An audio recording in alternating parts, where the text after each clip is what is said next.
EP. ജയരാജന്റേതെന്ന പേരിലുള്ള ആത്മകഥാ വിവാദത്തിൽ DC ബുക്സിനെതിരെ കേസെടുത്ത് പോലീസ്. DC മുൻ പബ്ലിക്കേഷൻസ് വിഭാഗം മേധാവി ശ്രീകുമാറിനെ ഒന്നാം പ്രതിയാക്കി കോട്ടയം ഈസ്റ്റ് പോലീസാണ് കേസെടുത്തത്. വിശ്വാസവഞ്ചന അടക്കമുള്ള ജാമ്യമില്ലാ വകുപ്പുകൾ ചുമത്തിയാണ് കേസ്. താൻ എഴുതാത്ത ആത്മകഥ തൻ്റേതെന്ന പേരിൽ പുറത്തുവിട്ട DC ബുക്സിനെതിരെ കേസെടുക്കണമെന്ന് ചൂണ്ടിക്കാണിച്ച് ഇ.പി. ജയരാജൻ പരാതി നൽകിയിരുന്നു. ഈ പരാതിയിലാണ് കേസെടുക്കാൻ DGP ഓഫീസിൻ്റെ നിർദ്ദേശം. ഇതിൻ്റെ അടിസ്ഥാനത്തിൽ കോട്ടയം ഈസ്റ്റ് പോലീസാണ് കേസെടുത്തത്. പബ്ലിക്കേഷൻ വിഭാഗം മുൻ മാനേജർ AV ശ്രീകുമാറിനെ ഒന്നാം പ്രതിയാക്കിയാണ് FIR.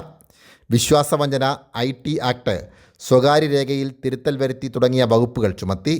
FIRലെ വിശദാംശങ്ങൾ ഇങ്ങനെ: ആത്മകഥയ്ക്ക് വേണ്ടി എഴുതിയ കുറിപ്പുകൾ തിരുത്താൻ കണ്ണൂർ ദേശാഭിമാനി ലേഖകൻ രഘുനാഥിനെ EP ചുമതലപ്പെടുത്തി. പുസ്തക രൂപത്തിലാക്കാമെന്ന് പറഞ്ഞ് ഇയാളെ തെറ്റിദ്ധരിപ്പിച്ച് പ്രതി ശ്രീകുമാർ ഇമെയിൽ വഴി വിവരങ്ങൾ നേടിയെടുത്തു. പിന്നീട് എഴുതാത്തതും പറയാത്തതുമായ കാര്യങ്ങൾ ചേർത്ത് EP-യുടെ പേരിലുള്ള പുസ്തകമെന്ന് പ്രചരിപ്പിച്ചെന്നും FIR-ൽ പറയുന്നു. DC ബുക്സിൻ്റെ സോഷ്യൽ മീഡിയ വഴിയും മാധ്യമങ്ങൾക്ക് വാർത്ത വരുന്ന തരത്തിലും ഇടപെട്ടെന്നും FIR വ്യക്തമാക്കുന്നു. രേഖകളടക്കം വീണ്ടും പരിശോധിച്ച ശേഷം അറസ്റ്റ് നടപടികളിലേക്ക് പോലീസ് കടക്കും.